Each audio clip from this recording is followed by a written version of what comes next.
Do you think it is possible to get people to commit acts that they wouldn't otherwise commit? I do. MK Ultra caused people to jump out of windows and commit suicide. Would you describe the CIA as an intelligence gathering agency? Not anymore. It used to be until 9/11.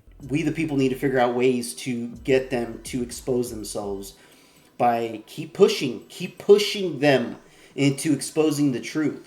Even if it means getting everybody in the country to march to the White House, to knock on the door and say, hey, Mr. President, you need to tell the American people the full truth of everything illegal that has happened. From every single politician that has existed up to this day, this moment.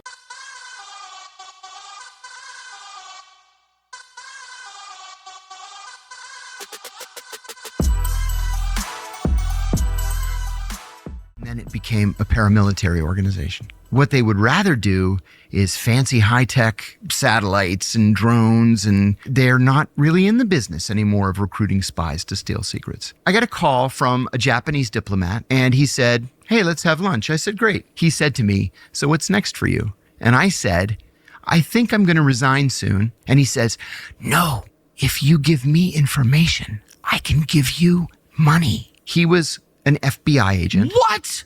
Trying to get me to commit actual espionage. The FBI did that to you? I don't like any of this. I really want to know what's happening. Like, who's shooting our presidential candidates? Who's shooting our conservative pundits? And exactly why, right? I do believe that it was the shooter, Tyler Robinson, who killed Charlie Kirk. But there's too many questions unanswered there, too. Like, what about the Trans-Tifa connection in that case? What about all those trans accounts who were like, something big is going to be happening on September 10th? And then when Charlie was killed, retweeting their old warnings saying, I told you. And there were multiple of them predicting this would happen, some of whom appear to have had some link to Tyler Robinson's boyfriend, the trans furry. Where's that update? You know, like, no one's been charged. So if we're not going to be charging them, at this point, you'd be able to. If I could just interject quickly, sorry, because I think that's the key point. At least in that case, the FBI has the excuse, which is actually a plausible and valid one. Look, there's an ongoing criminal trial. There's an ongoing criminal investigation. We can't just be disclosing the results of our investigations to the public because that might jeopardize the case that we have against him or other people whom we're investigating. I think most people understand that in general. In a case of this magnitude, I still think we should have more answers, but at least they have that excuse there. They don't have that excuse in the case of Thomas Crooks. They themselves say there's no ongoing investigation. They know that he acted alone. That's what's so bizarre. Like, I agree with you. There's a lot of unanswered questions in the case of Tyler Robinson, even if you believe, as I think I do, that he was probably the person, at least one of the people involved in the shooting, maybe the only one. There's a lot of unanswered questions. At least they have that excuse. What's their excuse here? And see, we, the people, should not be buying into this FBI rhetoric of, oh, it's an ongoing investigation. Okay, well, we, the people, demand a deadline. You guys have until this moment to give us an update of information that you have. Because this isn't going to be a 5-hour or 5-year journey of investigating something while somebody, just to put somebody on trial. This tells me there's no way. There's no way. You're telling me the best police force in the United States, in the world, is going to take months, years to investigate every single detail? You better have every single person in that agency do their homework, work overtime. I don't give a damn. The taxpayer money should go to that, because that would make sure that the answers to our questions get out quickly. Instead, we're waiting 5 years, 20 years, 30 years. Oh yeah, here are the JFK files. Here are the MLK files. Which, by the way, I don't know about you guys, but I still have not seen anything about the Martin Luther King files at all. So I don't know what's going on with that. Well, here's what I can say. If the FBI is not giving us the full scoop on the Thomas Crooks case, and for that matter on the Charlie Kirk case, it's not Kash Patel's decision. There's no way this is Kash's doing. I agree. That would have to come on high. That would have to come from somebody higher. There's only two people higher. Pam Bondi and Donald Trump himself.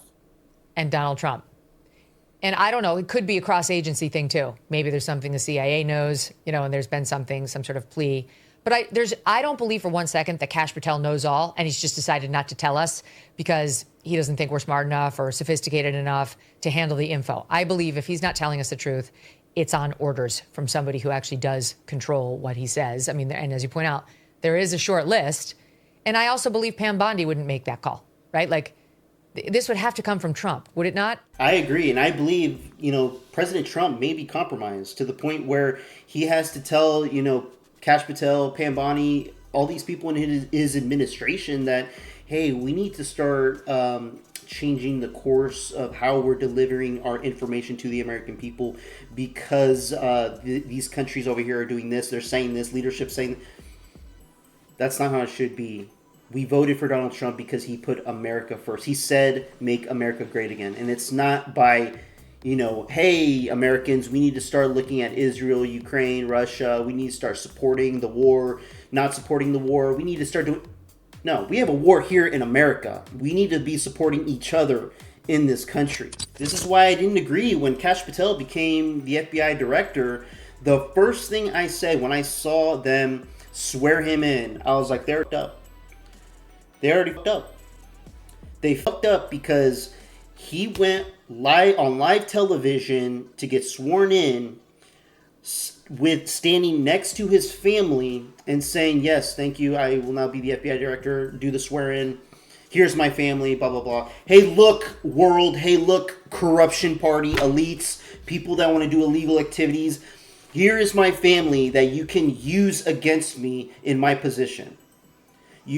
As soon as I take office and I get to my desk, you guys can now have something on me to threaten me to get things done for you rather than the American people.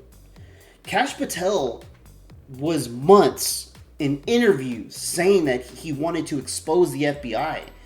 Why are they still in the Hoover building? Why so many questions about the FBI? And then he gets in and all of a sudden does a complete 180. The corruption took over.